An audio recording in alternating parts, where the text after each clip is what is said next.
Saudara Palang Merah Indonesia PMI Kota Banda Aceh selain berperan mengumpulkan darah dari pendonor, juga memproses darah yang telah didonorkan sebelum digunakan kepada orang. Proses darah dapat dilakukan PMI Banda Aceh dengan dukungan peralatan canggih bantuan dari pemerintah Aceh. 12 bulan atau 1 tahun. Jadi beku dia. Kita simpan dalam bentuk beku. Kemudian pas kita perlu Alat-alat yang dimiliki PMI Banda Aceh diantaranya mesin penyimpanan darah, mesin penyimpanan trombosit, dan plasma hingga mesin donor aferesis. Jadi yang pertama adalah alat untuk kita menyimpan platelet ya. Platelet itu adalah berupa darah yang memang kita berikan untuk pasien-pasien seperti pasien-pasien DBD. Jadi pasien demam berdarah, kita pakai komponen itu disimpannya pada suhu 20 sampai dengan 24 derajat Celcius. Kita menjaga mutunya dengan pakai alat yang memang platelet agitator namanya. Itu baru ada di Aceh, baru kita sama UTD JA.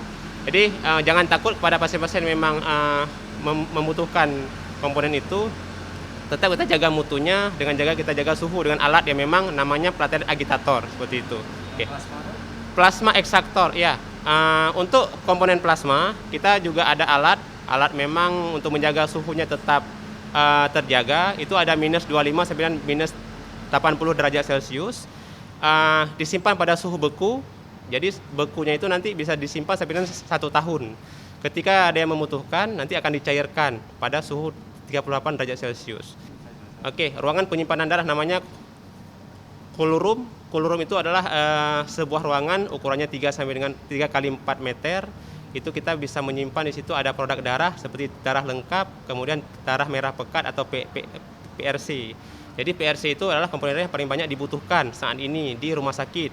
Pasien-pasien yang memang pasien perdarahan, pasien kekurangan HB, hemoglobinnya rendah, kemudian pasien-pasien yang ibu-ibu mau melahirkan, kita berikan komponen darah PRC yang kita simpan dalam cool room itu bisa disimpan sampai dengan 1 bulan lebih.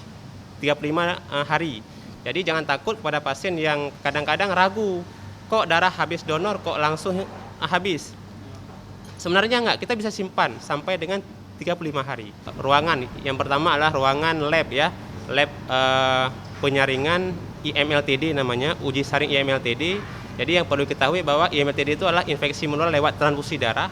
Jadi bukan artinya apa, darah yang donor itu nggak bisa langsung kita berikan kepada pasien yang membutuhkan. Tetap kita periksa. Yang diperiksa adalah 4 parameter, yaitu hepatitis B, hepatitis C, sifilis, dan HIV. Jadi tetap jangan ragu ya, masyarakat jangan ragu tertular darahnya oleh virus-virus atau bakteri-bakteri. Tetap sebelum darah itu dikeluarkan, kita pasti dan harus kita periksa. Tetap ya, 4 parameter itu ya, tetap itu. Jadi kita pakai bukan lagi metode rapid test ya, kita udah pakai metode ELISA di atas. Jadi jangan ragu, kok pakai rapid? Kita nggak lagi pakai rapid test. Kita pakai metode yang di atasnya dengan sensitivitas sampai dengan 95% seperti itu. Jadi itu ya lab yang pertama. Kemudian darah yang sehat nanti akan diolah menjadi komponen darah. Kemudian darah yang tidak sehat nanti akan dimusnahkan. Kita bakar, ada alat kita di belakang namanya insinerator. Kemudian yang sehat itu tadi nanti akan kita olah menjadi minimal 3 komponen darah. Yang pertama adalah whole blood. Ya, whole blood darah lengkap. Kemudian ada sel darah merah PRC. Yang ketiga adalah platelet atau platelet. Yang keempat adalah plasma. Plasma kita simpan pada suhu beku, ya. Platelet kita simpan pada suhu 20 sampai dengan 24 derajat Celcius. PRC atau sel darah merah pekat dan darah lengkap tadi kita simpan pada suhu 2 sampai dengan 6 derajat Celcius. Jadi kita menjaga suhu itu merupakan satu cara kita untuk menjaga suhu dan menjaga mutu dari darah itu. Jadi nggak boleh lagi darah itu disimpan pada suhu sembarangan seperti itu. Oke, itu setelah diolah menjadi komponen darah itu akan kita simpan ya pada alatnya tertentu. Kemudian jika dia membutuhkan nanti kita akan ambil kita akan diolah oleh petugas lagi. Itu adalah proses yang terakhir, adalah proses uji silang serasi.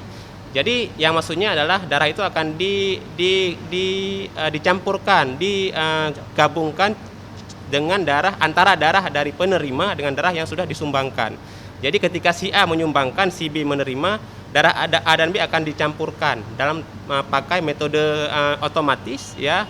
seperti tadi di lab uji, namanya uji silang serasi atau uji serologi namanya, seperti itu. Jadi semua proses itu akan berjalan sesuai dengan SOP. Kita punya SOP yang memang sudah dibuat sedemikian rupa sehingga darah yang sudah didonorkan ya akan dijaga mutu dan kualitasnya sehingga untuk menghindari timbulnya kesalahan transfusi darah seperti itu. PMI juga menciptakan ruangan yang nyaman bagi pendonor dengan fasilitas televisi dan tempat tidur agar pendonor bisa bersantai. Saat ini kondisi dari pendonor itu tetap butuh, yang seperti Bapak katakan, tetap butuh sosialisasi, karena itu pendekatan yang kita lakukan.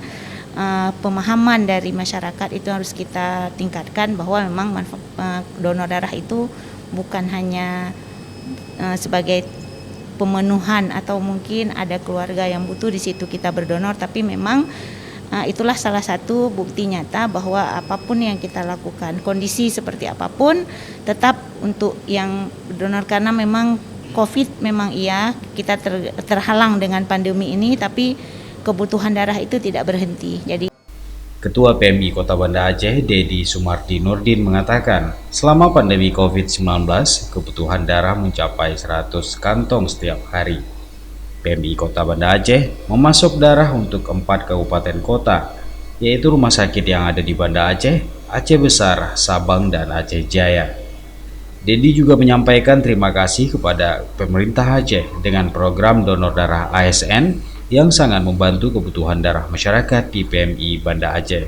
Juga ingin saya sampaikan terima kasih kepada dan apresiasi saya kepada pemerintah Aceh yang selama ini sangat turut membantu dan giat melakukan donor darah rutin di setiap dinas dan setiap dinas dan instansi terkait yang di bawah pemerintah Aceh, dan alhamdulillah itu memang sangat-sangat terbantu, apalagi selama pandemi tingkat kunjungan masyarakat ke UTD beberapa bulan terakhir memang sangat menurun, dan dengan adanya donor darah yang dilakukan pemerintah Aceh sangat membantu untuk pemenuhan stok darah, karena kita UTD PMI Banda Aceh bukan saja menyuplai darah untuk kebutuhan di Kota Banda Aceh saja, tetapi juga di Aceh Besar, Sabang sampai ke Aceh Jaya dan beberapa rumah sakit swasta yang berada di Banda Aceh. Makanya saya menghimbau kepada juga yang dari Banda Aceh, tim liputan Aceh TV melaporkan. Aceh Jaya dan Sabang